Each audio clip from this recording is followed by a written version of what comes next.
चाहे मेरी आखिरी सांस ही क्यों ना हो, मैं पीछे नहीं हटूंगी। उसने अपनी कमर से आखिरी कारतूस निकाला और जान से निशाना लगाया। धाई, और अंग्रेजों का प्रमुख अधिकारी घोड़े से गिर पड़ा। अब अंग्रेज सैनिक पूरी तरह बौखला गए। उन्होंने पेड़ पर अंधाधुंध गोलियां चलाना शुरू कर दिया। एक गोली ऊदा के कंधे से लगी, लेकिन वह नहीं डरी।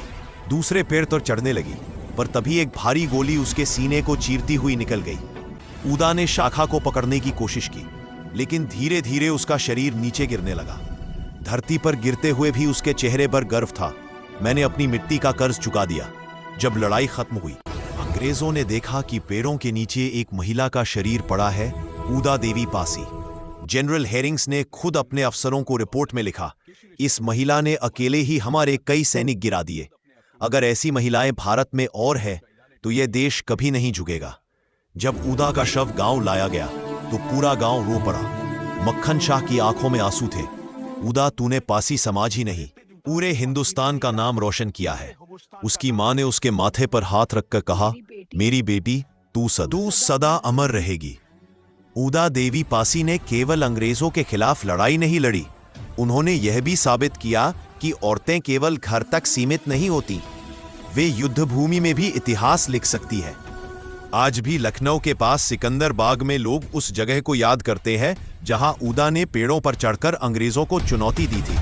उनकी शहादत हमें सिखाती है, देशभक्ति का मतलब सिर्फ जन्मभूमि से प्यार नहीं, बल्कि उसके लिए बलिदान देने का साहस भी है।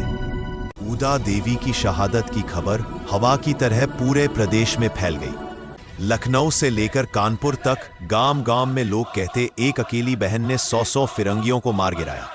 अंग्रेजों के दिल में डर बैठ गया था।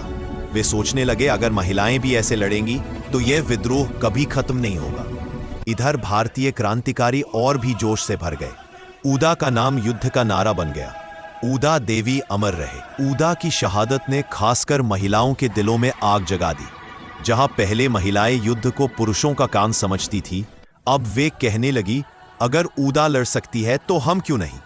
ऊदा की बचपन की सहेली पार्वती ने गांव की महिलाओं का एक समूह बनाया। उसने महिलाओं को लाठियां चलाना, तीर चलाना और पहरेदारी सिखानी शुरू कर दी। एक दिन पार्वती ने गांव की चौपाल में आवाज लगाई, अंग्रेजों के अत्याचार से बचना है तो हमें अपने घर खेत की रक्षा खुद करनी होगी। ऊदा ने रास्ता दिखा दिया है, और सच में गांव की कई महिलाएं रात में पहरा देने लगी, खेतों की रखवाली करने लगी और क्रांतिकारियों को खाने पीने की मदद देने लगी। ऊदा की मां भगवानी देवी बेटी के जाने के बाद गम में डूब सकती थी, लेकिन उन्होंने अपने आंसू पोंछे और बोले, ऊदा ने देश के लिए जान दी, अब मैं रोऊंगी नहीं, मैं उसकी राह पर चलूंगी। उन्होंने अपने आंगन को क्रांतिकारियों का सुरक्षित अड्डा बना दिया। रात में घायल सिपाही वहीं आकर आराम करते, दवा पत्ती, जड़ी बूटियां और खाना बनाकर उनकी सेवा करती थी। कई क्रांतिकारी कहते, भगवानी माता, आपने तो ऊदा जैसा साहस दिखाया। वह मुस्कुराकर कहती, बेटी अगर शेरनी थी तो मां भी कम नहीं।